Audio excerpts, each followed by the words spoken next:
Glass shattered, blood on the wedding dress, and a message lit up the screen. It's begun. That was not a scene from a movie. It was my daughter's wedding. My name is Clayton Danner. I'm 61, a retired court inspector. Widower. All my life I believed justice would prevail until it walked through my front door, wearing the masks of love money and reputation. My daughter Emily was about to marry the man she believed was her destiny, and me, a father who thought he'd seen every trick life could play, had no idea that on that day, everything was about to fall apart. I woke at 5:32 a.m. before my alarm.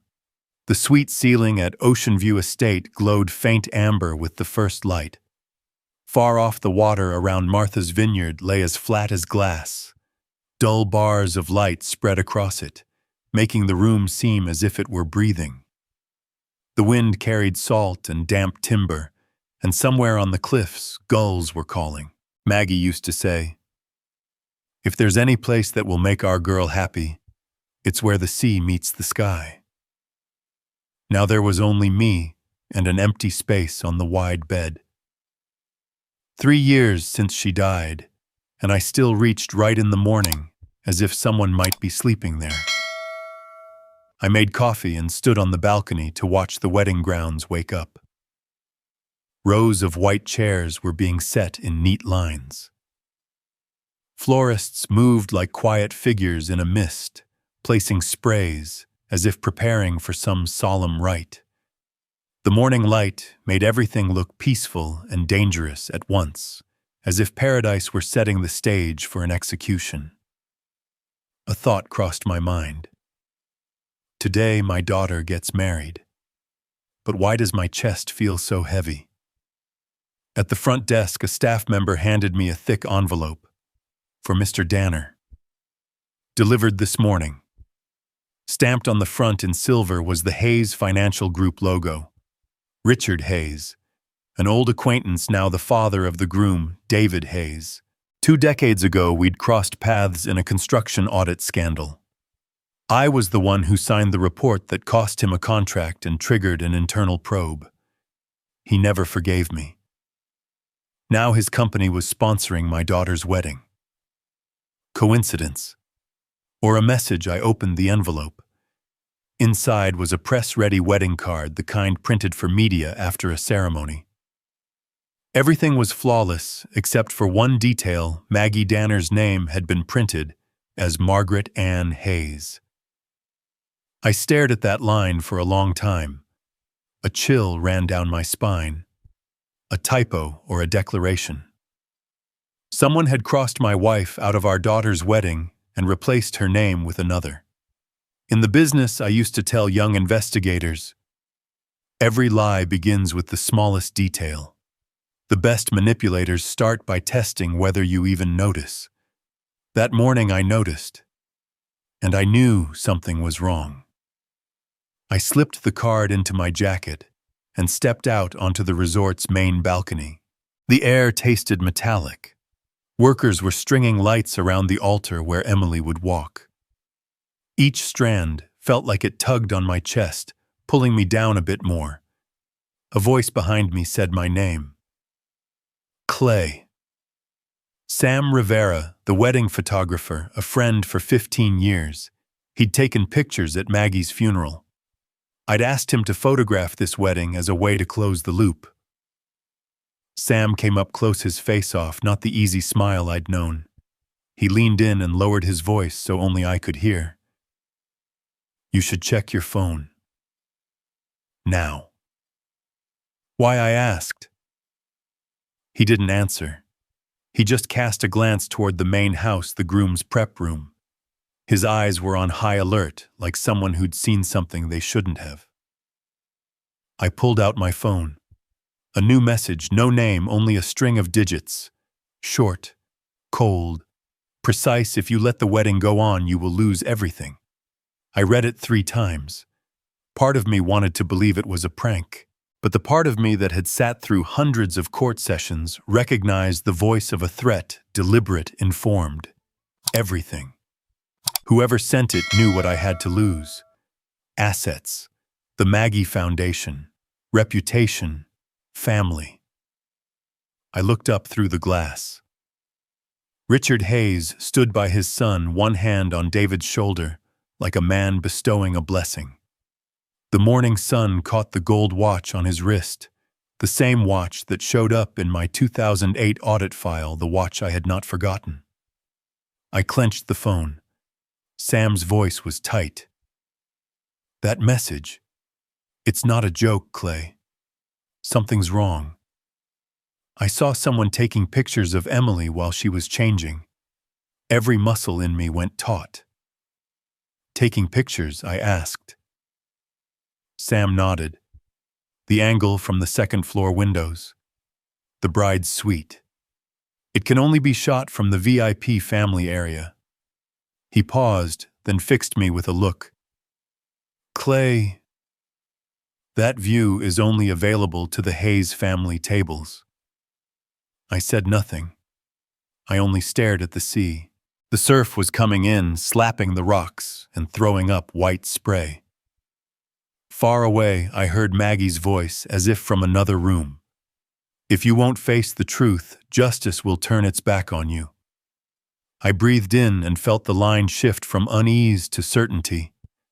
Today, the day that was supposed to be the happiest for my daughter. Someone or many someones had arranged a different scene, a planned execution staged beneath the perfect light of a wedding. I turned to Sam, voice low and steady. Stay quiet. Don't tell Emily. I want to know who's behind this. He nodded and moved away.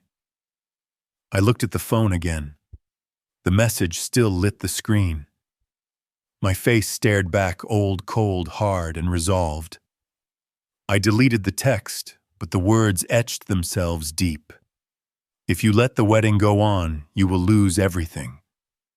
I did not know what I was about to lose, but I knew one thing: I would not let them take it without a fight.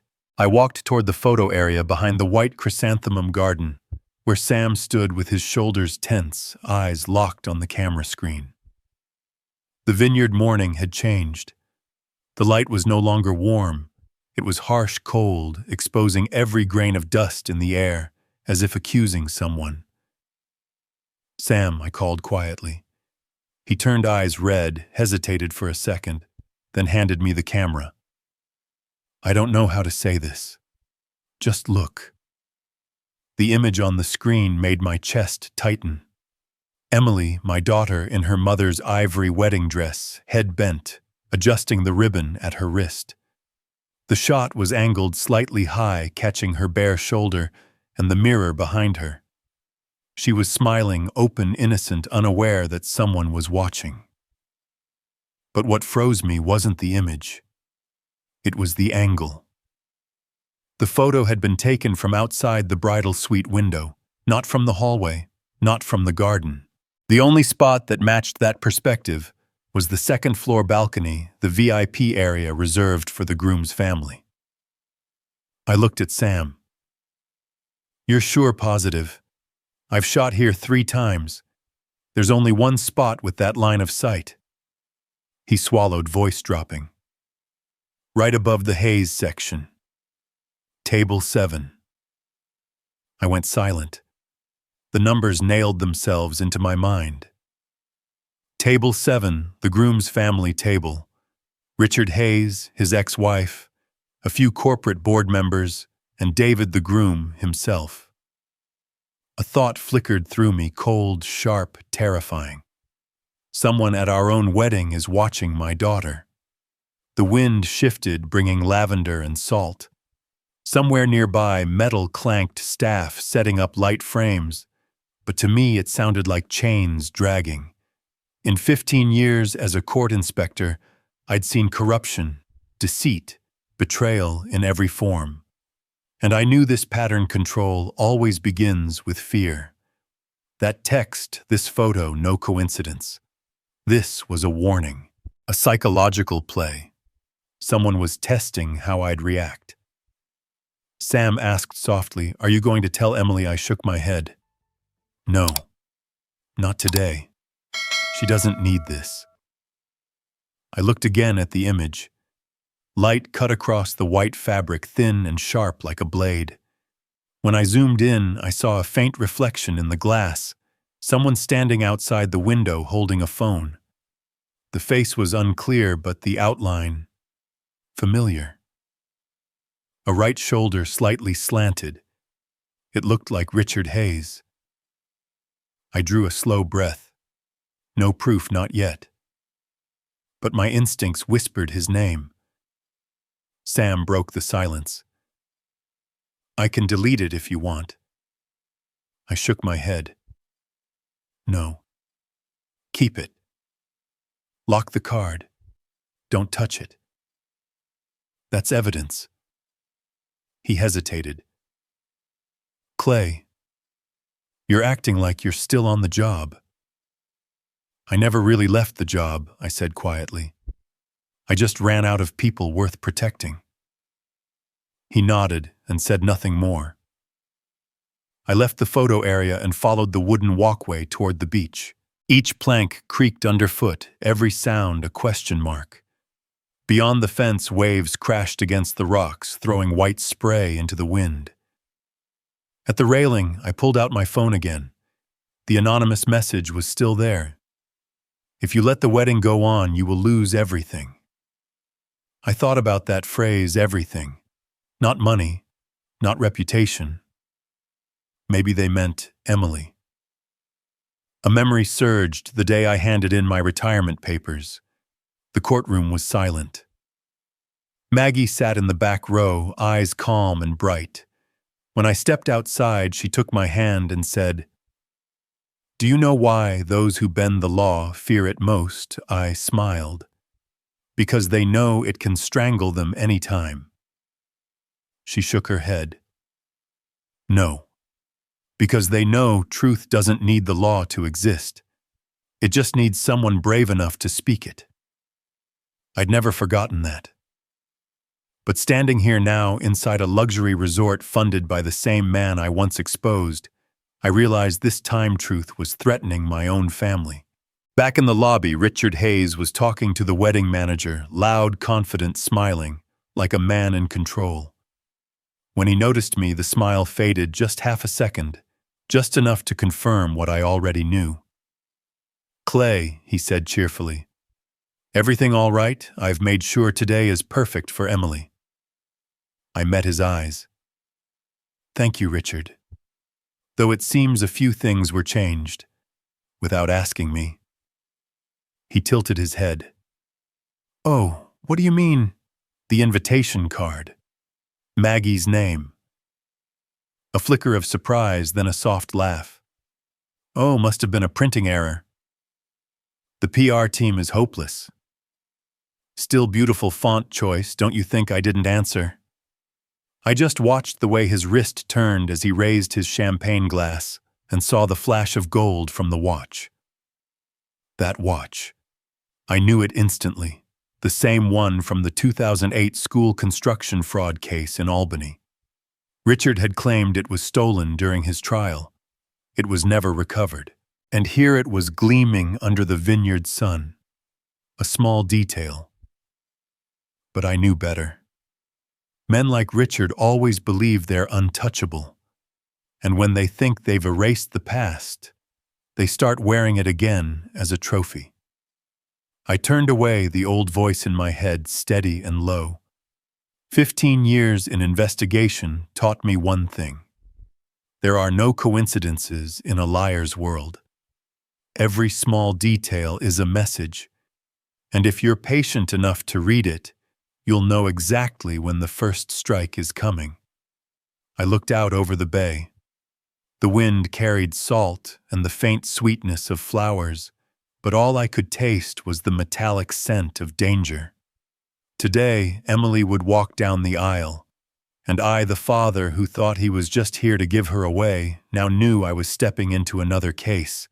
A case with no files, no prosecutors, only a father and the man who dared to touch his family. Richard Hayes always knew how to appear at the right moment. Just as I left the photo area, still trying to mask the unease crawling under my skin, he was already there, standing at the end of the hallway, framed by sunlight. Off the bay, dressed in a pale gray suit, a champagne flute in hand. Richard's smile was always perfectly measured, never too warm, never too distant. The kind of smile used by men who've learned that charm is just another form of control. "Clay," he said, arms open. "Still looking sharp, I see. I should thank you for letting me contribute a little to this special day." I stopped voice even. "A little? Oh, just a few things. Flowers, sound system, catering staff, and of course—" He lifted the glass. "The wine." He smiled wider. "What's better than two families tied together through both love and business?" The words cut like ice. I replied, half truth, half irony. "Yes. You've always had a talent for reconnecting things that were severed." Richard chuckled, a dry, brittle sound, like cracked glass. "Ancient history, my friend. 15 years ago. I still tell that story as one of my most valuable lessons." "That story," he said, as if it were trivial. But I remembered everything. The school fund embezzlement case in Albany. I was the one who signed the report that forced him out of his directorship. I remembered his eyes that day, not angry, just cold, like someone taking notes for revenge. I started to walk away, but the glint of light on his wrist stopped me. The gold watch. I stared. He noticed, smiling slightly. "Oh, this old thing, found it in some forgotten box. Thought I'd lost it." I said nothing. I remembered his 2008 statement, the one he signed himself, property missing during investigation, whereabouts unknown. A skilled liar never changes tone when he tells the truth. Richard was still that man. We stepped onto the veranda together. Guests wandered through the gardens, waiters drifted past with silver trays, daylight flashing off crystal in small, cold bursts. Richard leaned on the railing, looking out at the ceremony grounds. "Beautiful, isn't it? I wanted Emily to have a day she'd remember." "She will," I said slowly. "I can promise you that." He looked at me, lips curling faintly. "Don't worry, Clay. I'll handle everything." "Today's her day, right?" I was about to respond when I caught sight of Emily crossing the courtyard. Her laughter carried on the wind, her dress fluttered lightly. But what I noticed wasn't what she had on, it was what she didn't. The silver bracelet. The one Maggie left her. The one Emily had promised to wear on her wedding day. I looked back at Richard. He took another sip of champagne, his face calm. "Perhaps the bride left it somewhere," he said, casual, almost kind. But I heard what he meant. That bracelet wasn't jewelry, it was a symbol. Maggie gave it to Emily when she turned 18, saying, "When you marry, this will remind you that marriage isn't a celebration. It's a vow to blood and to loyalty." Seeing it gone chilled me to the bone. Not for its value, but for its meaning. Someone was erasing Maggie from this day first, her name on the invitation, now her memory on our daughter's wrist. After the exchange, I returned to my room. The door was slightly ajar. Nothing seemed disturbed, yet the air felt altered. I knew that feeling well, the subtle shift that wakes an investigator's instincts. On the desk lay an envelope neatly placed. The sender, Helen Carter, Maggie's former attorney. Postmarked 3 weeks ago. I opened it. Smooth paper. Slanted handwriting. Helen's style, precise, confident. "Clay, if anything seems irregular with the Maggie Foundation account, check the cosign clause." She added one last safeguard. "Only 2 people know of it, you and the temporary authorized signer. Don't let anyone else near it." I read it again. Cosign clause. The words hit hard. An electronic signature system Maggie had once mentioned, setting up a parallel account with both our names. After she died, I never logged in again. If someone had temporary authorization, they could override the security and move everything with a few clicks. A cold wave rolled through me. Helen hadn't said who the temporary signer was, but there was only one possibility: Emily. Maggie's only child. The one no one would question if her name appeared beside mine. But what if that access had been used without her knowledge? What if the person behind the message knew about the clause?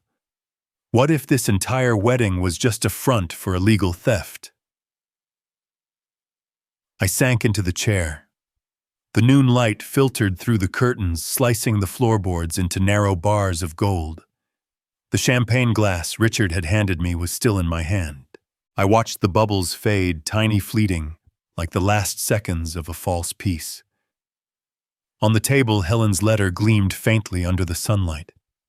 Below her signature, she had added a line in pen, "Who? Of all people know this, when someone hides behind the law, the only defense left is the truth itself." Maggie's voice rose in my memory, faint but clear. Never let the law blind you from justice. I looked out the window. Below, Richard was still talking to the event manager, glass in hand, his posture relaxed, self-assured, like a man who thought he'd already won. But I knew his type. Men like him always make their first mistake the moment they feel safe. I set the glass down and stood. If this was the game Richard had started, then he had just made the biggest mistake of his life, choosing to challenge the man who used to teach others how to catch liars. The ceremony was exactly 1 hour away. Outside, violins threaded through the ocean air, soft, fragile notes floating like smoke across the vineyard lawn. The kind of sound that makes people believe they're living inside a dream. But I wasn't dreaming. Not anymore. Every step I took through the Ocean View's marble lobby felt heavier. The guests were arriving, their laughter echoing against glass walls, waiters gliding between them like chess pieces. Everyone looked beautiful, relaxed, and completely unaware that something inside this place had already started to rot. I needed a moment to breathe, to wash the tension off my hands. So I turned into the nearest restroom, polished chrome marble counters, the faint scent of citrus soap and expensive cologne. And that's when I saw him. Richard Hayes, standing in front of the mirror, adjusting his tie with the calm precision of a man who's already won. The light above the sinks was harsh, metallic, and cold, reflecting off the mirror so sharply that everything looked silver, sterile, lifeless. He saw me through the reflection. "Well," he said slowly, voice curling like smoke, "if it isn't Clayton Danner, the courthouse hero." I froze mid-step. His tone wasn't mocking exactly, it was worse. It was fondness soaked in venom. "Just a man doing his job," I replied evenly. He smiled into the mirror. "I know. And today I'm just doing mine." He turned, walking toward me. The distance between us narrowed to 2 short steps. "You cost me 10 years of my career, Clay. 10 years. Because of that report in 2008, you made sure I lost everything: contracts, partners, reputation." His voice dropped lower, controlled, but shaking with old rage. "Now I'm simply restoring balance." He didn't have to explain further. I understood perfectly. This wasn't about revenge in the heat of passion. This was cold arithmetic, a debt being collected 15 years later. Richard placed a hand on my shoulder. His grip was firm, almost gentle. "You know the interesting thing about justice," he said softly. "It doesn't exist.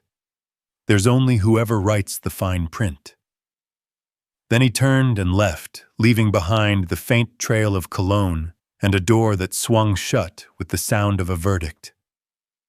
For a moment I stood there staring at my reflection.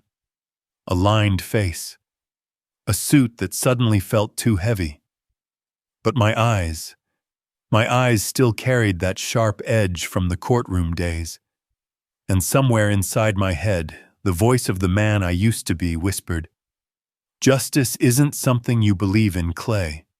It's something you protect even when the world thinks you've stopped fighting for it." I washed my hands, though I didn't know what I was trying to clean off. Fear memory. Or just the touch of a man who had turned my daughter's wedding into a battlefield. Sam was waiting outside near the veranda stairs. The second he saw me, he motioned me away from the main crowd.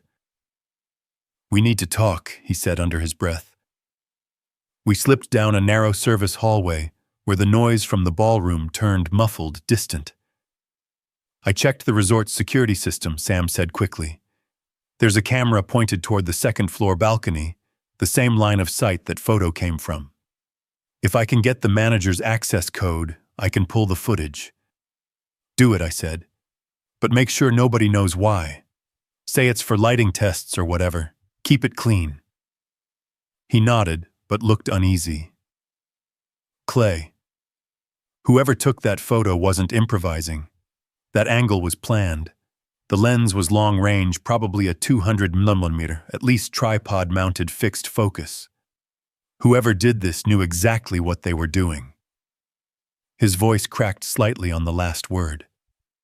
I looked him dead in the eye. "Then we find out who they are before the ceremony starts." We exchanged a short nod, two men in the middle of a wedding, who both knew something dark was breathing beneath the music. Then we split up, Sam heading toward the security office, me walking back into the sea of laughter and champagne. The ballroom looked like a photograph in a luxury magazine, all glass and flowers and candlelight. Guests in pastel suits, pearls flashing, conversations bubbling like soft static. But in my head, every laugh sounded like the scrape of a knife across stone. A waiter appeared beside me holding a slim leather folder. "Excuse me, sir," she said politely. "The final invoice for your family's floral arrangements and orchestra deposit." I nodded, took out my card, and swiped. The machine beeped once. "Error." She frowned, tried again. "Error." Then my phone buzzed in my pocket. A message from the bank. "Account frozen. Authorization change detected." For a long moment, the letters didn't make sense. Then the meaning hit like a gut punch. Someone had changed access rights. Not just drained funds, they'd locked me out. It was the oldest trick in the corporate fraud book. Grant temporary co-signing rights. Authorize a security update. Then revoke the original signer and freeze the primary account. Perfectly legal, perfectly irreversible. And the only way to pull it off was from the inside. I looked up across the room. Richard Hayes was speaking with his son David and the resort's finance coordinator. He saw me watching and smiled, a small, knowing smile that said, "I own everything now, even what your wife left behind." I pocketed my phone and walked out onto the veranda, the air biting cold against my skin. The sea wind slapped hard enough to sting. Down below, workers were still pinning white lilies to the aisle where Emily would soon walk. I could see her in the distance, laughing, turning in her gown. For a second, she looked so much like her mother, it hurt to breathe. She had no idea that just a few yards away, a financial attack had already begun.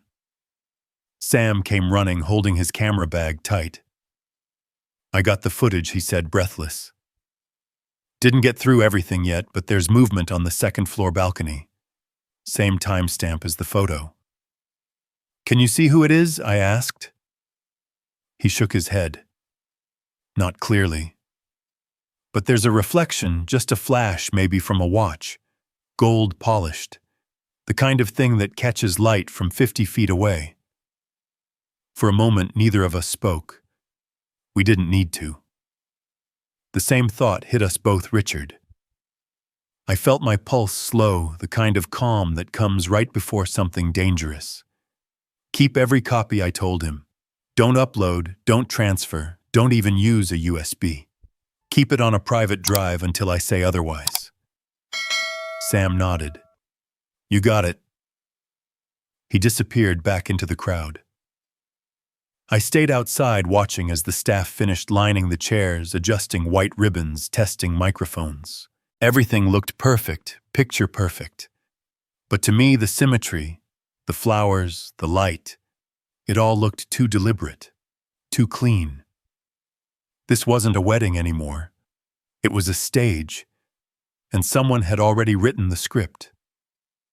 The problem was they didn't know I'd seen the first line. I leaned against the rail, staring at the horizon. The sun had dimmed behind a thin veil of clouds. The wind shifted just slightly enough for the flags to change direction. A small thing, hardly worth noticing. But 30 years in investigations had taught me something simple and true. Every storm, financial, legal, or human, begins with one subtle change in the air. And standing there on that balcony, I felt it. The temperature drop. The silence before the break. My daughter's wedding was about to begin. So was my war. Noon settled heavy over the vineyard. The sky had lost its clarity, smeared with gray streaks like spilled ink over a still lake. Outside, laughter floated above the music. Champagne fizzed, cameras clicked. But beneath the silk and sunlight, an invisible wire was tightening. I walked fast through the resort's garden corridor, heading toward the back lawn, where I'd arranged to meet Helen Carter, Maggie's former attorney. The one person left in this world I still trusted. Helen looked older than I remembered.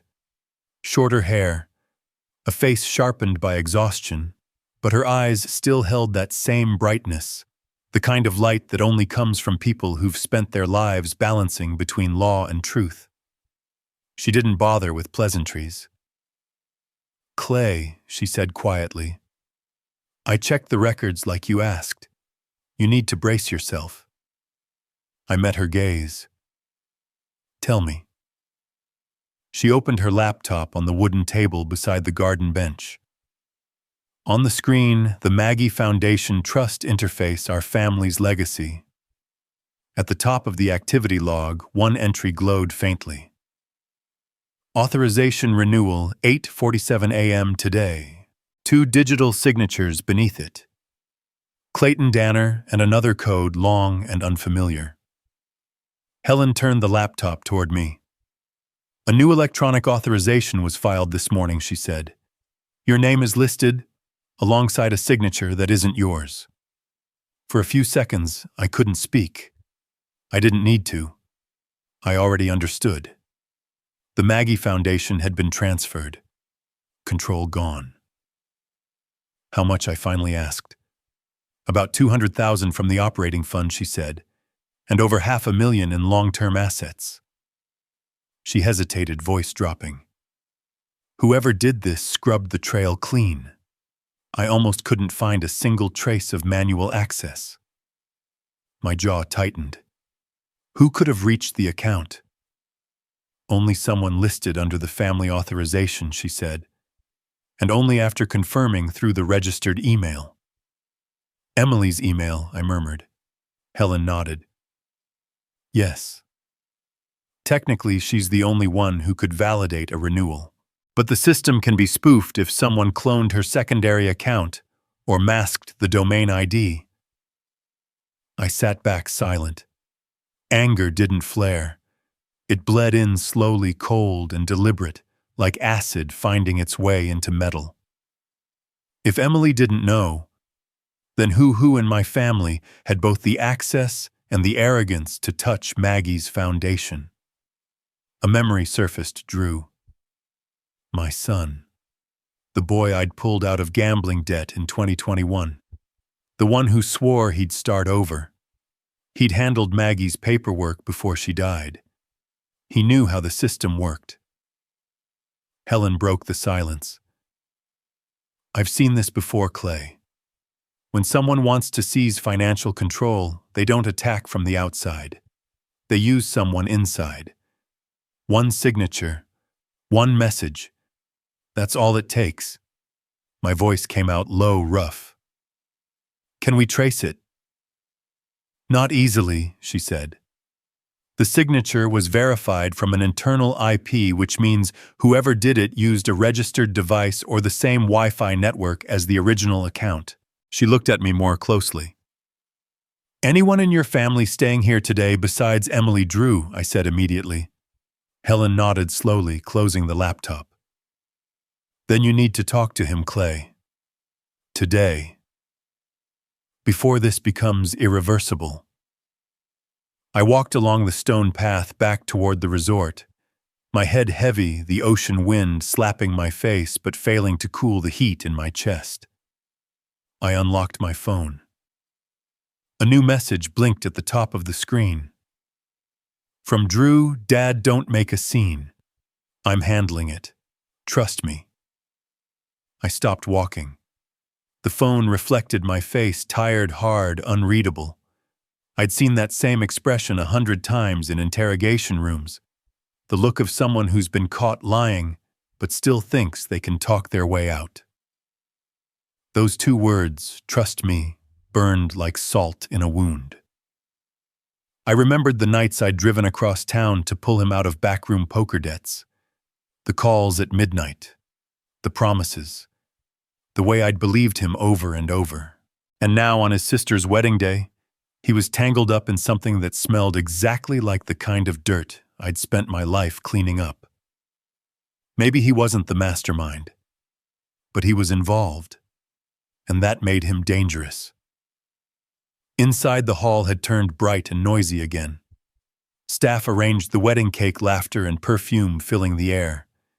Everything glittered gold, glass, and lies. I moved through the crowd feeling detached like an undercover agent in my own family's story. The picture was clear now. Richard Hayes was pulling the strings. But to do that, he needed someone inside my house, someone to hold the other end of the rope. And that someone was my son. I called Helen back. If I wanted to temporarily freeze the account, how long? 24 hours, she said. But only if all signers approve the hold. That means Emily and the one impersonating you. So he's got a full day to empty everything, I said flatly. Silence. Then, yes, I hung up. My thoughts turned sharp, clear, surgical. If this game was being played through legal channels, then I'd end it the same way, by the book. I went to my room, opened the old cedar chest Maggie once used for her files. Inside, neatly stacked, were the Foundation's original trust documents, the handwritten drafts, Maggie's initials in the corners of every page, MD. Those letters felt alive, whispering across the years. Don't let anyone rewrite what we built. I laid the papers beside Helen's letter. The wind pushed through the balcony door, making the two sheets flutter against each other, a dry, papery sound like a warning. I picked up my phone again, rereading Drew's message. Trust me. I'd once told him years ago during one of his screw-ups, trust isn't something a father gives a son. It's something a son earns after he's broken it. And now, standing there in that quiet room above a wedding dressed in white, I knew I was about to find out whether my only remaining son still deserved that word. By late afternoon, the light over the bay had turned the color of tarnished bronze. The rows of white chairs gleamed beneath the magnolia trees. Guests were taking their seats, voices soft, glasses clinking. Somewhere Emily was laughing, unaware that her father was about to confront a truth that could tear everything apart. And me, a man balanced between love and justice, had reached the point of no return. There was only one thing left to do. Face it. Afternoons on Martha's Vineyard carry a strange kind of light, not quite day, not yet dusk. The sky just hangs there, suspended between blue and gray, as if the world is holding its breath. The wind from the Atlantic had shifted, bringing with it the faint tang of salt and something metallic. I knew that smell. In my line of work, that was the scent of a coming storm, not of weather, but of law. I moved quickly through the resort's side hall toward the annex that Hayes Financial Group had turned into a temporary office for the wedding weekend. A few staffers were packing up documents, their movements hurried, nervous. Something was off. At the end of the corridor hung a small plaque, Chloe Hayes, financial officer. I knocked twice. Inside, Chloe looked up. Her white shirt was wrinkled, the collar slightly wilted. Her eyes were rimmed red, and the coffee cup beside her was cold, the surface of the liquid a dull mirror. When she saw me, she shut the door, fast, pulled the curtains, and lowered her voice. "Clay," she whispered. "Thank you for coming. I couldn't talk on the phone. There are ears everywhere." I said nothing, just waited. She grabbed a stack of papers and dropped them on the desk. "My brother Richard is using my credentials to move the foundation's funds. I think he's been doing it since this morning." I looked down at the papers. Internal server logs. Right there in the middle, access 09:02 a.m., device Hayes admin 03. The exact time my accounts were frozen. I asked him about it. Chloe said, eyes fixed on the wall. He just laughed. Told me not to poke around in things above my clearance. Her voice trembled. In 10 years working for Richard, I've only heard him say that once before, and it always meant something big. She reached into her desk drawer and pulled out a small silver USB drive. This contains copies of the altered ledgers. Check the metadata, it shows manual edits at 8:47 a.m. The signature line reads, Clayton Danner. She looked up, meeting my eyes. "I don't believe you did it. But if this goes to audit, I'll be implicated. The access logs are under my account." I took the USB. It was small, cold, and heavy like a bullet waiting to be fired. "Clay," she went on. "Richard doesn't just want money. He wants reputation. He said if he seizes control of the Maggie Foundation, he'll rebrand it, make it part of a new philanthropic branch called Hayes Philanthropy." I stared at her. "He's erasing Maggie's name." Chloe nodded. "And if you get in the way, he might do worse. To you. Or to your daughter." The air in the room seemed to drop 10 degrees. I could hear my own heartbeat, slow, deliberate. "Does anyone know you're talking to me?" I asked. "No. But the hallway cameras might have caught you coming in." "I don't have long." I gave a bitter half-smile. Time, it's always the one thing men in power own completely.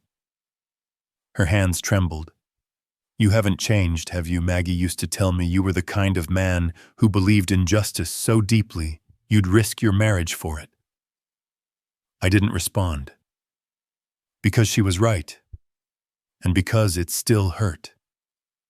Maggie's face flashed in my mind, sharp, alive, defiant. It was 2016. Rain on the windows, thunder shaking the house. "Clay," she said that night, "we can't just sit on this fund. There are real families out there who need it. It's against the trust's charter," I told her. "You'd violate the finance regulations." She stepped closer, her voice breaking, but fierce. "You can't keep protecting justice for strangers while forgetting the family standing right in front of you." That sentence cut deep then. It still did now. I turned toward the window. From here I could see the ceremony grounds, below rows of white chairs, magnolia blossoms swaying in the wind. Emily stood among her bridesmaids, laughing, her dress gleaming in the afternoon sun. To everyone else it looked like paradise. To me it was a calm surface, stretched thin over a trench of secrets. "She doesn't know, does she?" Chloe asked quietly. "No," I said. "And she won't. Not today. Chloe nodded, then glanced toward the door. I can help you, Clay. I can pull the original signature logs from the root server. But once I do, Richard will know. He monitors every account under the Hayes umbrella. I saw the fear flicker behind her professionalism. You don't owe me anything, Chloe. But if you do, it makes sure you have a way out. Her voice shook. You're still the only person I trust. We fell silent. The ticking of the wall clock filled the space, each second sounding like a hammer strike. Do you have a backup of this USB? I asked. No. It's the only clean copy left. I didn't dare upload or email it. Richard tracks all outgoing data. I nodded, slipped the USB into my inner vest pocket. Then from this moment, it's mine. She sighed. Clay, don't go too deep. You know Richard, anyone who stands up to him disappears under the weight of his money. I paused at the door and looked back. You're wrong, I said softly. Richard thinks he's digging my grave. But he doesn't realize I wrote the manual on how to find men like him. Chloe gave a faint, tired smile. Be careful. When I stepped out, the air in the hallway had turned colder. And there he was. Richard Hayes, walking straight toward me. He stopped, eyes flicking briefly to the nameplate on the office door, Chloe Hayes. Well, Clay, he said, smiling that same polite smile. What are the odds? We keep running into each other. Small island, I replied, calm. What brings you to my sister's office? Just reviewing donation records, I said easily. She's the accountant, right? He studied me, eyes narrowing a fraction. Then he smiled again, tighter this time. Yes. But Chloe can be trusting. I hope you're not troubling her with anything sensitive. Only numbers, I said. Old habits. I like things to balance. Richard chuckled softly and placed a hand on my shoulder, a gesture meant to look friendly. Good. Keep things balanced. But remember, men who stare too closely at details sometimes miss what's right in front of them. He walked away. My shoulder still felt cold where he'd touched it. I headed straight for my room. In my pocket, the USB clinked against my phone, a dry, metallic sound that felt almost like a countdown. I unlocked the phone, typed a message to Sam. I have proof. Meet me at the East Shore. No one can see us. His reply came almost instantly. Got it. But Clay, someone's watching you. Cameras caught you entering the Hayes accounting office. Richard just asked where you went. I stopped in my tracks. The hallway mirror ahead of me reflected something movement. A figure turning the corner just as I looked up. Someone was following me. I made my way to the East Beach. The sky had turned the color of lead, and the wind was picking up.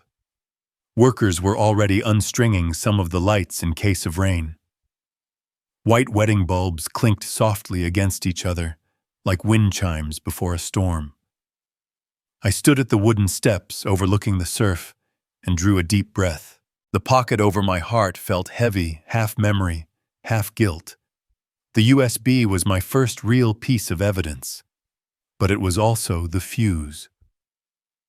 Out on the balcony of the main resort building, a tall figure stood, arms folded, staring down. Even from this distance, I saw the faint glint of gold on his wrist. Richard. He didn't move, didn't speak, just watched. Like a man admiring his own victory. But I understood now. This wasn't about money anymore. He wanted me broken, humiliated. He wanted the man who'd once stripped him of everything to kneel. But I wasn't a court inspector anymore.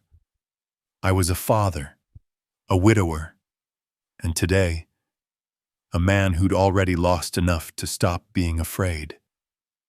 I whispered into the wind, letting it carry my words toward the balcony above All Right Richard. You want to play by the law, then the law will judge you. The wind grew stronger, sharp with ozone. Thunder rumbled far out at sea. The storm was coming. But I didn't move. For the first time in years, I felt exactly where I was meant to be standing, between justice and blood, between what Maggie believed and what I had to do. I tightened my grip on the USB. The game had begun. A mist rolled in over the vineyard, thick, damp, and heavy like smoke trapped inside an old room. The waves crashed against the rocks below, deep and rhythmic, like the breath of something vast and patient, waiting for its moment to consume the shore. I stepped into the resort's backstage control room, where Sam Rivera, photographer technician, and the closest thing I had left to a friend, was hunched over the glowing monitors. The pale light from the screens cast his face in a tired blue, deepening the circles under his eyes. "Clay," he said, not looking up. "I just reviewed the footage from this morning. Someone entered the bridal suite while Emily was changing." My hand tightened on the back of his chair. "Who?" He shook his head. "Can't see the face. Wore a hat, black vest. Moved calmly, too calmly, like someone who belonged there." Sam zoomed in on the footage. The figure bent down near the mirror set something small beneath the frame and left. He froze the frame. A tiny circular object caught the light. A microphone. "Oh God," I breathed out. My throat felt dry as sand. "He's not just watching," Sam said grimly. "He's recording. Maybe to manipulate later, or humiliate." I said nothing. But inside, everything clicked together. Richard. The stolen trust. The threatening messages. This wasn't random. This was a structure. Layered. Calculated. Cruel. I turned toward the door, intent on finding Emily before she walked into that altar blind, but stopped short when Chloe Hayes appeared in the hallway, pale and shaken, clutching her sleeve. "I need to talk to you," she whispered, pulling me into an empty meeting room. When the door shut, she fumbled in her bag and pulled something out, something silver. Maggie's bracelet. For a heartbeat, the air left my lungs. That bracelet, the one Emily promised to wear on her wedding day, the only piece of Maggie I thought was lost forever. "You took it." My voice came out low, dangerous. "Listen to me first," she said quickly, hands trembling. "I didn't steal it. I used it. Used it." She nodded, eyes glistening. "I hid a micro recorder inside. Richard always takes his calls in the office after meetings. I thought if I planted a mic somewhere, he'd never suspect something familiar. Something feminine I might catch him admitting to the transfer. And you chose my wife's bracelet." The words scraped my throat raw. She flinched. "I'm sorry. I know what it means to you. But if I didn't do it, we'd have nothing to prove what he's done." Her voice was small, shaking, but her fear was real, not for herself, but for the truth she'd stepped into. I recognized that fear. It was the same one I'd seen in witnesses about to testify against their own blood. After a long pause, I said, "You still have the recording?" She nodded. "Yes. But it's rough. A lot of interference." I only made out one sentence. "By the time the wedding starts, he'll have nothing left to protect." I closed my eyes, the pulse behind my temple throbbing. He was counting down the minutes. Just then, Sam rushed in, breath-quick laptop under his arm. "I heard," he said, "if we're going to make him expose himself, it has to be tonight before he finishes the transaction." "What's your plan?" I asked. He flipped the screen toward me. I'm running the wedding slideshow tonight, the one with Emily and David's photos. I can splice in the audio from the bracelet and overlay it with the surveillance footage. Chloe's eyes widened. You're going to broadcast it? Sam nodded, calm focused. If he hears his own voice bragging about the fraud in front of the guests, the donors, maybe even press, he can't deny it. I looked at them both. Chloe was trembling, guilt written across her face. Sam's expression was carved from stone. They were risking everything for me, for Maggie's memory, and I was about to lead them straight into the fire. All right, I said quietly. Tonight, when the lights go out, we show them the truth. A stillness fell between us. I looked down at the bracelet in my hand. The silver caught the lamplight, the same soft shimmer I remembered from the night Maggie walked out the door, years ago, rain glinting off her wrist. She'd said then, you might win in court, Clay, but you'll lose your home. And like a fool, I'd let her be right. My phone buzzed. Unknown number. It's already done. 4 words. No sender. No explanation. I felt the cold spread through me like frost under my skin. Chloe's face went white. What does it mean? Has he emptied the fund? I didn't answer. I called Helen, no response. Opened the bank app, still locked. Sam was watching me closely. Clay, he said quietly. Breathe. That message, it's bait. I turned on him. What? They want you to panic, he said. Psychological warfare. I've seen it in fraud cases. They send false alerts, push their target to make a move too early. If you react, they'll have you on record as the aggressor. He pointed at the phone in my hand. This message came right after we decided to play the audio. Someone's listening. I took a deep breath. My heart slowed, but my resolve hardened. So the game's still on. Sam nodded. And right now, the only wall between him and total control is you. Outside, the wind began to howl for real. The windows rattled, the curtains shifted.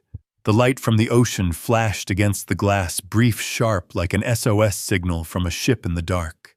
I looked at the two of them, Chloe shaking, but unflinching. Sam steady as iron. They believed in me. And belief, I'd learned, is the weakest wall in any war. I spoke softly, almost to myself. When Maggie died, I thought I understood justice. But I didn't. Justice isn't written in law.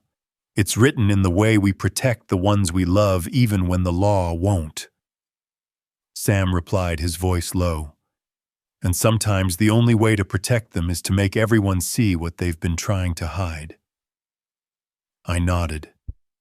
Then tonight, the world sees. I turned toward the window. Outside, the staff was stringing rain covers over the wedding arch. The aisle lights flicked on, one by one, white ribbons glinting in the breeze, fragile and deceitfully pure. Down there, Emily walked arm in arm with David, her laughter bright as the last bit of sunlight. She had no idea that in a few hours the story of her family, her name, her inheritance, would be laid bare for all to see. Are you sure you're ready for this? Chloe whispered. I didn't look away from the glass. No one's ever ready to lose everything. But if I stay silent, Maggie will never rest. I faced them both. Stick to the plan. If I'm not in the hall when the slideshow starts, Sam, you press play. He nodded. Chloe clutched her hands tight. Be careful, Clay. The wall of trust. It doesn't take much to crumble. I gave a tired smile. I know. But if it falls, let it fall toward the truth. I used to think the happiest day of my daughter's life would be the day I walked her down an aisle covered in white flowers. But life has its own cruel poetry, a way of reminding us that even in our brightest moments, darkness still insists on sitting in the front row. The afternoon over Martha's Vineyard was pale like glass, fogged by breath. The wind from the Atlantic carried the sharp taste of salt and the cold weight of something approaching. Guests murmured the sound. Tech tested the speakers, champagne glasses chimed. Everything blended into one perfect orchestration. Too perfect. Perfect enough to know something underneath was about to break. I scanned the crowd faces of wealth, politics, and press. They weren't just here for love. They were here for the spectacle, the union of two powerful families. On stage, a young MC beamed into the microphone. Ladies and gentlemen, today we witness the union of two legacies, the Danner and Hayes families, a testament to love, trust, and enduring values. I looked across the front row. Richard Hayes adjusted his tie like a man crowning himself king. Beside him, David, his son, my soon-to-be son-in-law, handsome, composed, blissfully ignorant of the storm forming above his head. And backstage, Emily, my daughter, in the gown Maggie had chosen before she died. She was everything pure that still existed in my world. Sam Rivera approached, whispering, "The slideshow's ready. When I signal lights go down, you just walk her out. I'll handle the rest." I nodded. My heartbeat thudded like the roll of distant drums. Everything was set, the plan and the price. The violins began. I saw Emily step out, her hands trembling slightly. When she looked at me, her smile was so radiant it hurt. "Dad," she whispered, "Mom would be so proud." I squeezed her hand. "Your mother's always been proud. It's your father who's afraid." Afraid, she smiled softly. "Of what, Tet?" "Maggie was right," I said. "That justice doesn't always wear a suit." She laughed, not understanding, and we began our walk. The crowd stood. Cameras flashed. The air trembled with music, wind, and heartbeats. Then darkness. Every light in the hall went out. Gasps rippled through the guests. A few glasses shattered. Someone laughed nervously. Someone else screamed.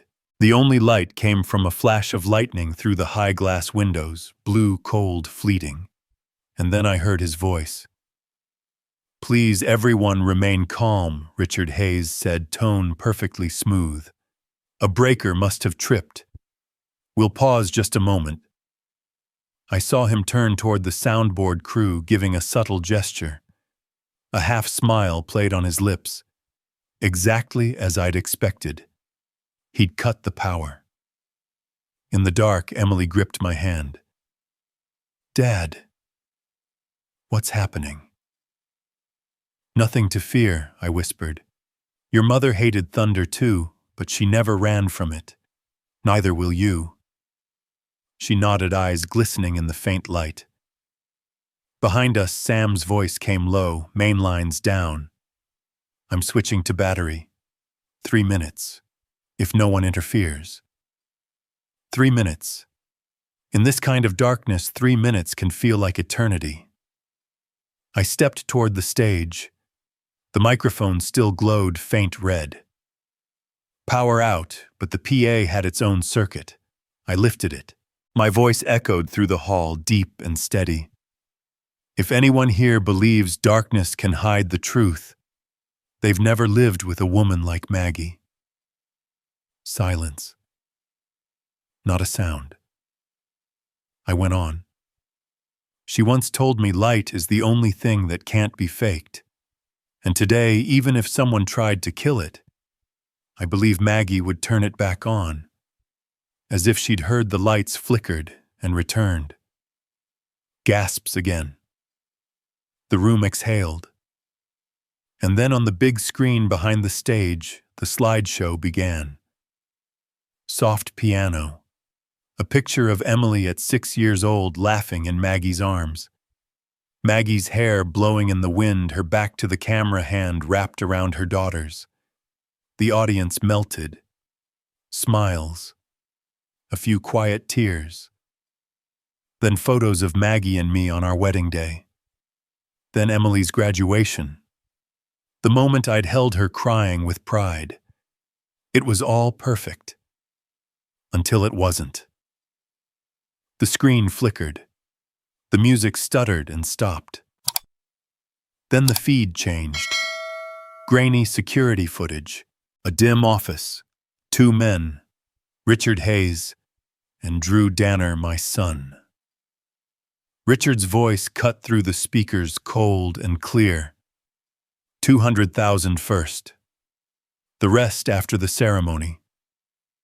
Use the Maggie Foundation account. I'll handle the paperwork. You just sign. Drew lowered his head and signed. Richard's voice again. Justice, that's just a word printed on contracts. A single scream tore the silence. Then chaos. Chairs scraped. People stood. Emily froze, her bouquet falling from her hands. David turned to his father, face pale as glass. And Drew, my son, backed away, whispering, "I didn't know. I was forced." No one listened. Every camera, every phone, every pair of eyes turned to him. Chloe stood near Sam, hand over her mouth. Sam's eyes found mine, full of sorrow. Richard rose slowly. "Enough," he said, voice still calm, metallic. "This is doctored, illegally obtained. It means nothing." I stepped up to the microphone. "You're right. It means nothing in court." I paused. My words deliberate, cutting through the hum of the storm outside. But here in front of these people who knew Maggie, it's the truth. Richard sneered. "You just destroyed your daughter's wedding. Are you proud?" I met his gaze. "No. I'm proud I saved her from marrying into your family." The entire hall went still. Thunder split the sky. Rain hammered the glass. Drew stumbled forward, tears streaking his face. "Dad, I didn't know I thought it was temporary. They said stop." My voice broke through his panic. "You signed, Drew, and when you signed, you chose your side." Emily sobbed. David clutched his head. "This can't be real." And Richard, he just stood there, watching me with the cold fury of a man who refuses to admit defeat. I spoke again into the mic, my tone low, final. "Maggie once said that the truth doesn't save anyone if we hide it too long." I stayed silent for years, and today my daughter paid for that silence, but not anymore. A gust of wind slammed through the open doorway, tearing the white curtains loose. Lightning flashed, casting shadows of Emily and me together on the wall, one figure, one silhouette. I took off my jacket and draped it over her shoulders. She whispered, voice trembling, "I'm scared." "Don't fear the light, Emily," I said softly. "It only shines where something real still exists." Richard passed by me as he exited. He leaned close enough for me to feel the heat of his words. "You think you've won. By tomorrow, no one will remember that video. I have lawyers. You have your past." I didn't look at him. I just replied quietly. Lawyers can't mask the stench of guilt, and I still have Maggie's memory. The storm outside exploded, lightning, thunder, rain, blurring the windows into white noise. Guests hurried out. Cameras flashed. The hall became a battlefield of wilted flowers and broken vows. The microphone in my hand was still warm, pulsing faintly like a dying heartbeat. Maggie's words echoed again in my mind. Real justice doesn't roar. It whispers to those who know when to stay silent. I closed my eyes and whispered into the rain. "You hear that, Maggie?" The light's back on. The rain still hadn't stopped. It hammered the glass roof of the Ocean View Hall, pouring down like all the words left unsaid over the years. And in that downpour, the truth began to spill out, unstoppable now, uncontainable. Richard Hayes stood in the center of the hall, pale as marble fury flickering behind his eyes. He slammed a hand against the table, the champagne flute shattered red wine splashing across the polished wood like blood. "Enough," he roared, voice cracking. "It's all fabricated. That video was doctored. I never—" He froze mid-sentence. One hand clutched his chest, the other gripping the table's edge. His breath came in short, ragged bursts. "My heart." "My pills," guests gasped. Some rushed to help, others fumbled for their phones to call an ambulance. But I stayed still. My voice cut through the chaos, low and cold. "Chest pain doesn't erase guilt, Richard." Then click. A flash burst through the darkened air. At the back of the room, a woman with chestnut hair stood, camera raised. Her press badge glinted under the lights. Linda Carver, financial reporter, officially there to cover the event's sponsors. Now her lens was fixed squarely on Richard. "Mr. Hayes," she said loudly, voice sharp as glass, "do you deny signing the directive to transfer funds from the Maggie Foundation?" Richard spun toward her, shouting, "You have no right to film me." Linda's smirk was precise and lethal. "According to the sponsorship contract, you authorized full media documentation for archival purposes. And now all of America will see exactly what's been archived." The flashes continued, each burst of light, cutting away another layer of his carefully crafted image. Emily was trembling, tears streaking her face. She turned to her brother, voice breaking. "Drew, tell me it isn't true. Tell me what Dad showed wasn't real."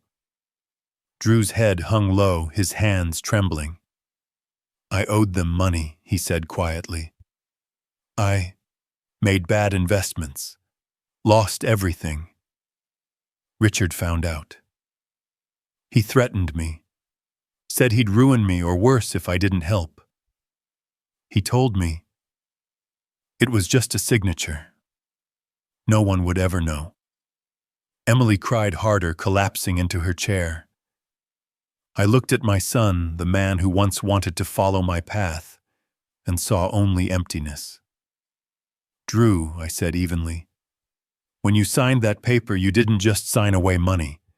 You signed away your mother's memory for the second time."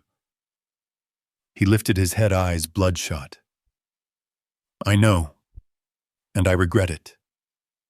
I just wanted a way out." "There is no way out of truth," I said. "It waits quietly until it falls, just like this rain." The main doors burst open. 2 police officers entered, coat-soaked boots, leaving wet prints on the floor. One of them raised his voice over the storm. "Richard Hayes, you are under arrest for financial fraud and falsifying documents related to the Maggie Foundation." The sharp click of handcuffs echoed across the hall. Richard thrashed, "You have no legal grounds. This is a wedding, not a courtroom." I stepped closer, my tone calm but final. "You're right, but the truth doesn't need a courtroom to deliver a verdict." Sam Rivera approached, pulling a silver USB from his jacket. "The video and signed records are here," he said, handing it to the officer. "Timestamps and voice matches confirmed. There's also an audio recording of Richard receiving the funds." The officer nodded, slipping it carefully into an evidence bag. Richard barked a bitter laugh. "So this is it. A washed-up photographer and a retired prosecutor think they've brought me down, with gadgets and edited files, and then a faint flicker of light. From across the hall, Chloe's wrist glimmered Maggie's silver bracelet. All eyes turned. Chloe's hands shook as she removed it. Inside the mother-of-pearl clasp, a tiny microphone blinked softly. Her voice trembled. "Maggie gave this to Emily. I only took it back to record Richard's confession. I didn't know it was still active." The officer turned on the playback. and Richard's voice filled the hall, sharp and venomous. "If this ever blows up, I'll pin it all on Danner. He's old, no one believes him anymore. And you'll stay quiet if you want to live." No one moved. The room froze under the sound of his own voice. Only the rain spoke relentless, rhythmic, like a clock running out. Emily looked at me, her eyes swollen. "Dad." "Did Mom know?" I nodded slowly. Maggie always knew. She planned for this, even for Justice to arrive late and in pain. The officers led Richard toward the door. As he passed me, he gave a twisted, hollow smile, the last grin of a man who finally realized he'd lost. "You won, Clay," he rasped. "But your family's ruined." I met his eyes steady. "No, I just saved it." When the doors closed behind him, the storm outside began to ease. The hall grew quiet, just the soft patter of rain and the sound of a sun breaking. Drew dropped to his knees, hands covering his face. "I'm sorry, Dad. I'm sorry, Mom." I looked down at him, my son, my failure, my last chance at forgiveness. "Justice isn't revenge, Drew," I said quietly. "It's the cost of our choices." Outside, the clouds were thinning. The first streaks of morning light pierced through the gray, spilling across the wreckage, wilted flowers, spilled wine, overturned chairs. But in the middle of it all, Emily stood, shoulders squared, eyes still wet but fierce. She came to me, threw her arms around my chest, and whispered, "You did the right thing, Dad. Thank you for choosing the truth, even when it hurt." I brushed her hair back. "The truth was never kind, sweetheart. But it's the only thing that never lies." Sam walked over, giving a faint, weary smile. "You did it, Clay. Maggie would be proud." I gripped his shoulder. "No, Sam. This isn't the end. It's where justice begins."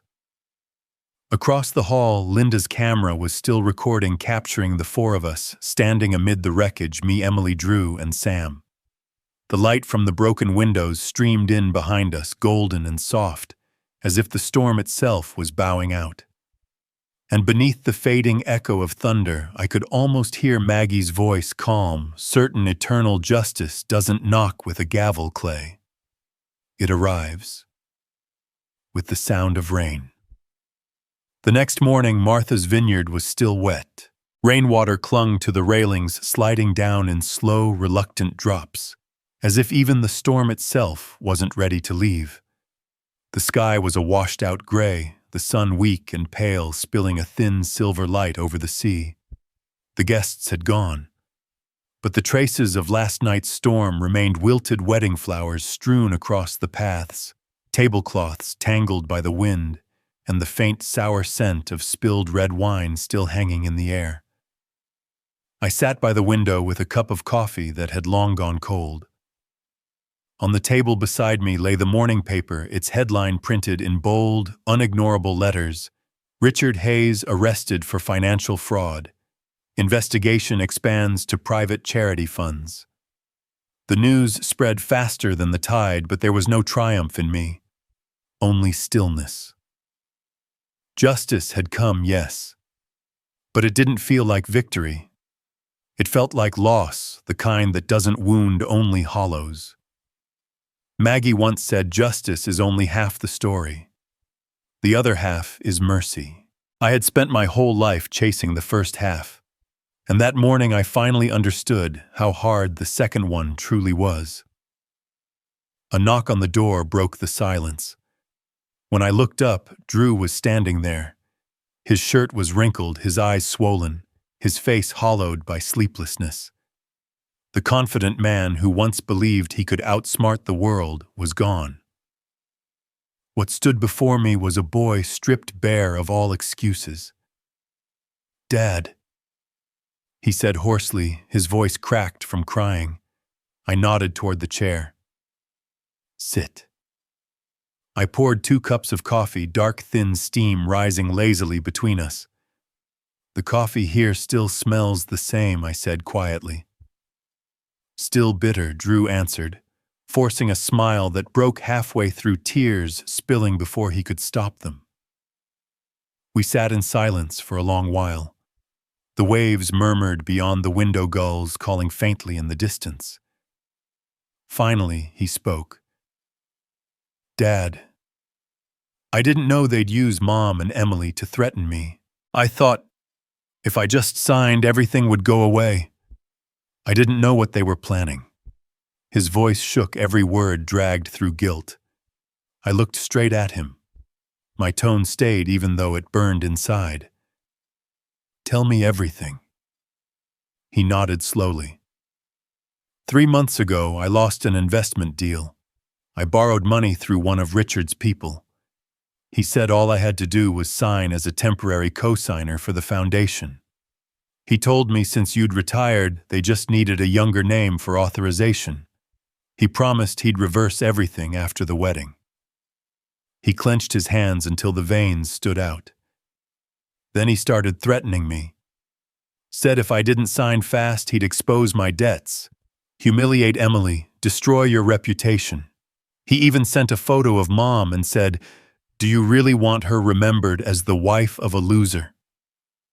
The blood in my body turned to ice. Richard's cruelty hadn't changed, always striking where the heart was softest.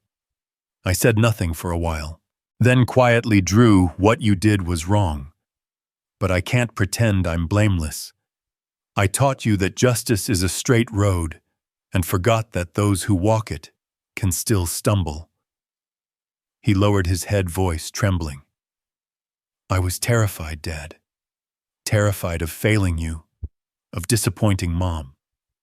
I thought if I fixed it fast, no one would have to know. I wanted to prove I was strong, but I was just weak. I felt something twist inside me. After decades of reading guilt in strangers, I never expected to see it in my own son's eyes. I stood and walked to the window. Outside, the waves glittered faintly in the soft morning light. And I remembered Maggie that night in the hospital when she'd gripped my hand and said, "Oh, if Drew ever falls, promise me you'll forgive him for me. You'll be the only one left who can teach him compassion." Back then, I'd stayed silent. I thought she was being too soft. Now I knew she wasn't weak. She was simply a few steps ahead of me in grace. When I turned back to him, my voice was hoarse but steady. Drew, you made a terrible choice, but I won't let it define who you are. He looked up, eyes red and wide. After everything, you still believe in me? A father's love isn't a reward. I said, it's a responsibility. Believing in you doesn't mean I forget. It means I'm giving you a chance to make it right.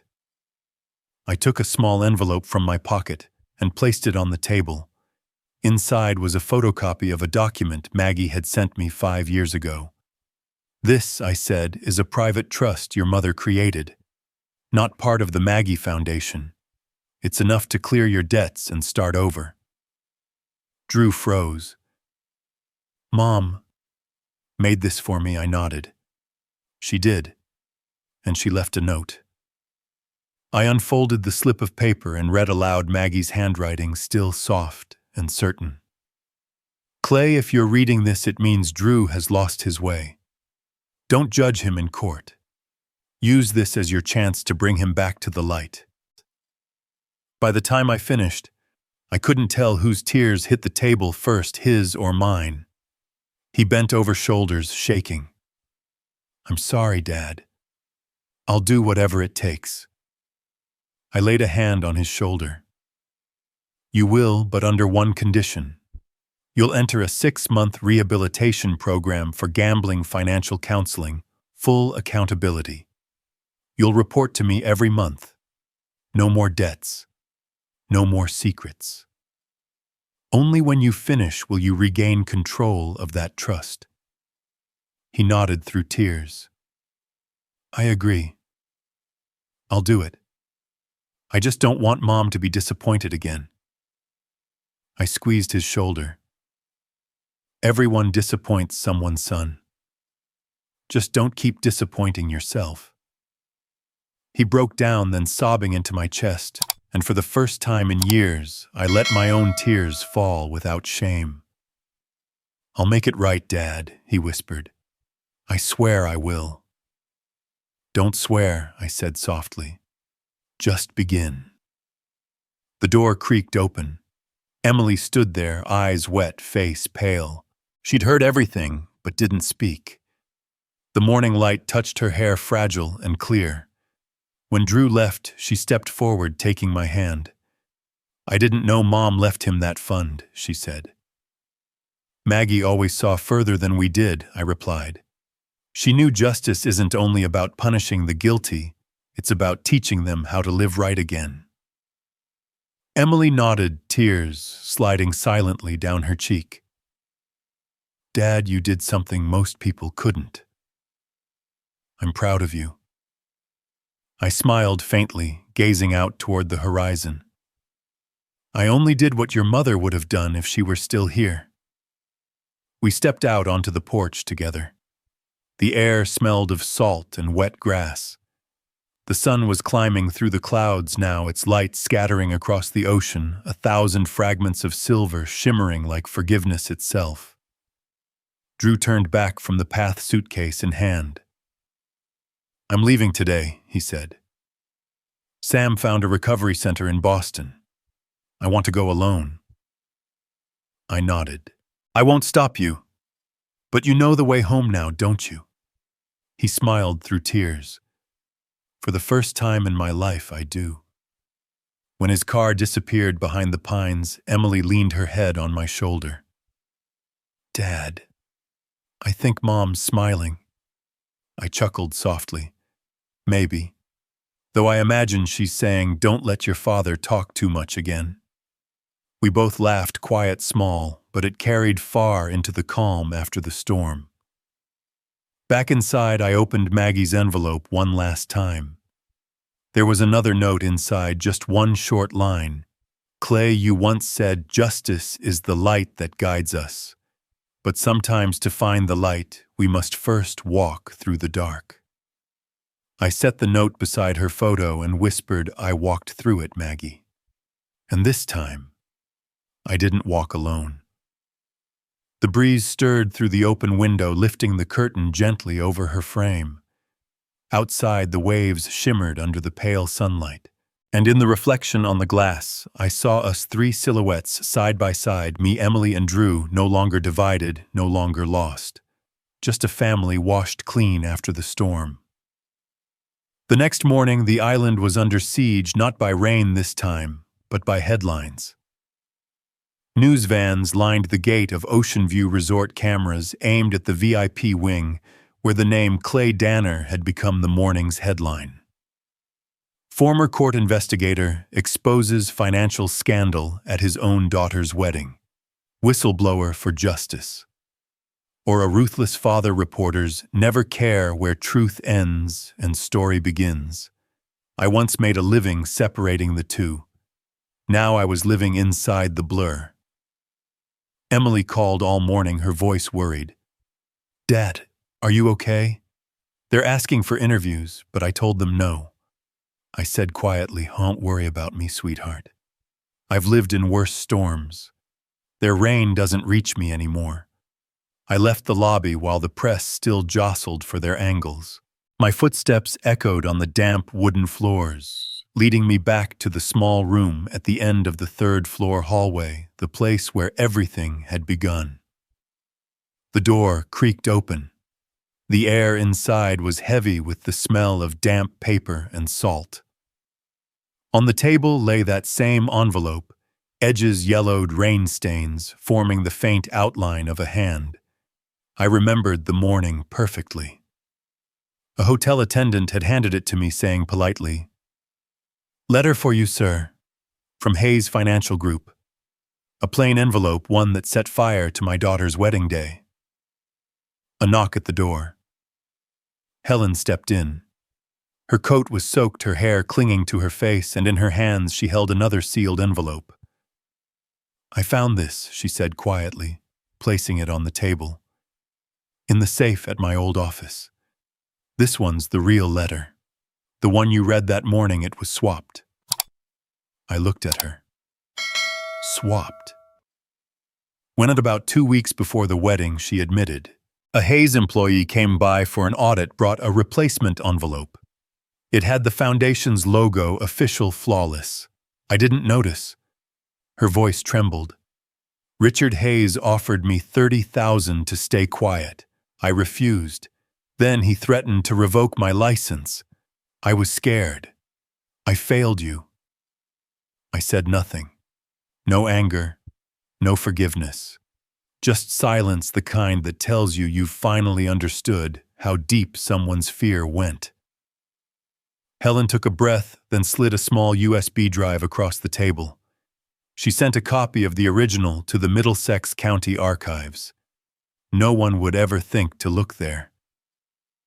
It's secure, untouched. I turned to the envelope before me, aged, fragile, but unspoiled. The handwriting on it was unmistakable, round, even, tilting gently to the right. Maggie's hand. I broke the seal. Inside was a thin sheet of paper, faintly scented with lavender, its edges worn soft by time. I began to read.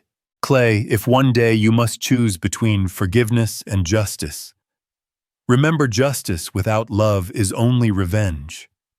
You once told me that everyone deserves judgment, but I believe sometimes they only need understanding. You've spent your life defending the law.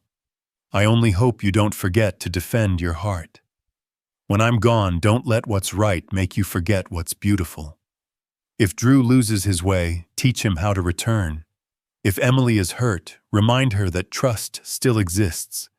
And if the world turns its back on you, step outside, look up where the rain doesn't judge. The sky doesn't divide the guilty and the innocent, Clay. It only washes what's dirty." Maggie. My hands trembled as I set it down. Not from cold, but because every line carried her voice, soft and alive, as if she were sitting right beside me again. I read it once, then again, and again until my voice broke. "I understand now, Maggie," I whispered. "This time I truly do." Memory drifted back. That late afternoon, years ago, passing her study door, seeing her sitting by the window, writing as the sunset caught in her hair. "What are you writing?" I'd asked. She smiled without looking up. "Something that'll help you when you forget why you ever believed in justice." I hadn't asked more. Now I knew she'd written this. I sat there a long while, listening to the rain return. It tapped gently against the sill, each drop a whisper, a heartbeat. Then I stood, put on my coat, and stepped out onto the porch. The rain was cold. I didn't move to shelter. I lifted my face, letting it fall on my skin, my hair, my collar. For once, I didn't resist. I'd spent a lifetime dividing right from wrong, truth from lie, victory from defeat. Now all I wanted was to let the rain do what human justice could not cleanse. I closed my eyes. Faces came to me in the rhythm of the rain: Richard, pride and downfall; Drew, guilt and sorrow; Emily, light, carrying both pain and hope; and finally Maggie, smiling as always. I whispered, "The rain doesn't judge, Maggie. It just cleans." My phone buzzed. It was Emily. Her voice was soft, threaded with the sound of traffic in the distance. "Dad, Drew, made it to Boston. He's in the program. He asked me to thank you and Mom." I smiled faintly. "Tell him he doesn't owe thanks. Just come home when he's ready. As for your mother, she's probably smiling." "I think so too," Emily said, her voice breaking. "Dad. When he's better, I'll bring him home. Our house. It's still home, isn't it? Always, I said. Only now it's a little cleaner. When the call ended, I stood looking out over the ocean. The rain still fell, but through it light began to slip between the clouds, soft and thin, but honest. I picked up Maggie's letter again, smoothed it with my hand. The paper was damp now, the ink starting to blur. I held it tight once, then opened my palm. The wind took it. It lifted, twirled, and vanished into the rain. For a moment I didn't see it disappear, I saw her. Maggie walking with the wind fading into the storm, but never truly gone. Back inside, I opened the window. The curtains swayed. The air filled with the faint ghost of lavender. On the table, my cold coffee reflected the gray sky and the reflection of a man I barely recognized. Not a retired investigator, not a seeker of justice, just a man learning how to love a world that had once betrayed him. Through the rain, her voice returned soft, distant but clear, as that first morning she said it. Real justice, Clay, isn't about winning. It's about forgiving a world that once made you want to close your heart. I looked up toward the falling rain and whispered, I'm learning, Maggie. And the rain is teaching me well. Outside, the drizzle thinned and then stopped. The sun broke through at last, spilling gold over the ocean until it shone like glass. And in its reflection, I saw her, a woman with sunlit hair, standing beside me, smiling. I didn't turn. I just stood there, breathing, and let the quiet settle like the sea after a storm. The sea at Martha's Vineyard was unnervingly calm that morning. No more biting wind, no rain drumming on the porch roof, just the scent of salt and wet wood drifting in the air as if the island itself had finally exhaled after a long, violent season. I left on the first ferry out. In my coat pocket, the rain-stained envelope had dried Maggie's final letter. I brought it not because I needed proof of anything anymore, but because I wasn't ready to travel without the sound of her voice in my heart. At Woods Hole, the bridge shimmered with the faint light of early spring. Maggie had once said, if I'm ever gone, scatter my ashes here where the sea and sky share no border. I never did. I kept them. Because through that storm, I still needed some part of her to help me keep walking. Boston, 6 months later, was as loud as ever, but I no longer heard the noise. Once you've listened to the sound of something breaking inside you, the rest of the world becomes strangely quiet. Today, I returned to the courthouse, the place where I'd spent over 30 years chasing justice. The front doors had been repainted.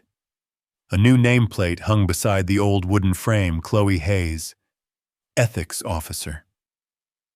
I stood there for a long time watching dust drift in the sunbeams through the glass. It felt like standing inside a photograph, one where redemption had finally begun to form its outline. Chloe emerged from the administrative office. Gray suit hair tied neatly, a calmness born only from surviving chaos. You really came, she said with a small smile. I heard you'd left the vineyard. I thought we'd never cross paths again. I had to, I said. Wanted to see for myself who's holding the keys to justice now. She led me inside. On her desk sat a few case files and a small framed photo of her late mother, beneath which a line was written in pen, "Do what's right, even if it makes you unpopular." I nodded. Your mother would be proud. She was silent for a while, then asked softly, Do you ever regret it, Mr. Danner, choosing justice over family? I looked straight at her. I used to think justice was how you protect the people you love. Now I know sometimes it's what makes you lose them. Chloe gave a faint, knowing smile. I understand. I lost my brother when I turned him in. But at least now, I'm living as the kind of Hayes my mother believed in. I rose, extended a hand. Then justice is in good hands. Keep it close to your heart, not just the law. That afternoon, I drove out of the city. On the radio, the news anchor's calm voice read, "Breaking news, Hayes, Financial, officially under federal investigation for over $2 million in fraud. Multiple senior executives have been detained. Sources confirm the evidence first surfaced during the wedding incident at Martha's Vineyard." The segment ended with a sentence that made me laugh quietly, wryly. Sometimes justice begins in the most unlikely places, like a wedding. It wasn't pride that made me laugh. It was the irony, realizing that justice doesn't always bloom in courtrooms. Sometimes it's born in the messy warmth of a family trying to survive itself. That evening, I sat on the porch of my small house in Cape Cod. The sea stretched out before me, the reeds swayed behind. The porch light glowed soft gold on the wooden floor. A cup of cold tea rested beside an old photograph Maggie, Emily, Drew, and me during our last vacation before she passed. Maggie was smiling, holding her pearl bracelet. I looked stiff, unsmiling, a man still convinced that rules could save hearts. The people in that picture had no idea what storms were waiting. A car pulled up outside. Emily stepped out carrying her young son. Drew followed, steadier now, stronger. "I thought you'd want to meet him," Emily said, smiling gently. The boy, maybe 3, with brown hair and bright eyes, clung to her shoulder. "Grandpa," he chirped, then blinked up at me. "Why are you smiling?" I lifted him into my arms. His little hand gripped my collar. He smelled of milk and sunshine, the scent of beginnings. Because sometimes, I said, the best thing a man can do is hold his family together, even when the world tries to pull them apart. Drew's eyes shone. "Dad, I started a new job. Still going to therapy. I won't let you or Mom down again." I rested a hand on his shoulder. "I was never ashamed of you, Drew. Only sad that you had to walk through darkness to see the light." Emily smiled, tears bright in her eyes. "Light's still light, even when it comes late, right, Dad?" "That's right," I said. "As long as we're still looking for it." We walked to the shore together. The water was calm, mirroring the red glow of sunset. I tore a section from today's newspaper, the one with my name on it. "Former investigator exposes financial fraud at daughter's wedding." Folding it carefully, I shaped it into a small paper boat and placed it in my grandson's hands. "Do you know what a paper boat does?" I asked. He shook his head. "It carries the past out to sea. When you set it down, it doesn't vanish. It just goes where it needs to go, so the past doesn't weigh down the present." He watched, then released it. The little boat rocked once, then drifted away across the silver water, its path glowing under the last rays of sun. Emily and Drew stood beside me, hand in hand. The wind brought the scent of salt and wet wood. And somewhere within the sound of waves, I heard her voice again, "Maggie. See, Clay. In the end, everything finds its way home." Night fell. Inside, the child slept on the couch. Emily and Drew moved quietly, tidying up, talking in low tones. I sat by the window, moonlight glinting on the water. I thought of Maggie, the way she used to place her hand on my shoulder after every trial and whisper, "Justice can't save everyone, Clay. But it saves you from becoming someone you're not." Now I finally understood. Justice was never about winning. It was about staying whole in a world that kept trying to bend you. I spoke softly into the still air. I once thought justice was the gavel, the verdict, the law. But now I know it's a choice. A single human choice made in the hardest moment. I once chose truth and forgot compassion. Now I choose love without forgetting the truth. Because sometimes justice isn't about exposing the guilty. It's about keeping your heart from turning to stone after seeing too much. I paused, breathing in the quiet. The porch light cast a warm glow on the family photo. Outside, the waves whispered softly, like Maggie's voice carried on the tide. Real justice, I murmured, isn't what we demand from others. It's what we practice in how we speak, forgive, and love. Forgiveness doesn't erase wrong. It just reminds us that love is still stronger than hate. Out on the water, the paper boat had vanished into the dark, but I could still feel it drifting inside me, carrying away what once was leaving only peace. When I rose, Emily turned and said, "Dad, Mom would be proud." I smiled. No, sweetheart. She'd just say, "It took you long enough to learn." We all laughed quiet, but enough to fill the room with light. I stepped out onto the porch, lifting my grandson into my arms. The last glow of sunset painted his eyes gold. The sea breeze hummed through the wooden railings as the door eased shut behind us. This isn't the story of a case, the narrator's voice might say. It's the story of how one man learned to love a world that once broke him. Justice isn't judgment. It's the journey back to the heart. If this story made you believe that truth and kindness still exist, tell me where you're watching from. Like, share, and subscribe for more grandfather stories, where justice and love finally meet. And if you've ever forgiven someone who once hurt you, share your story. Because maybe your story will help someone else learn to love the world again.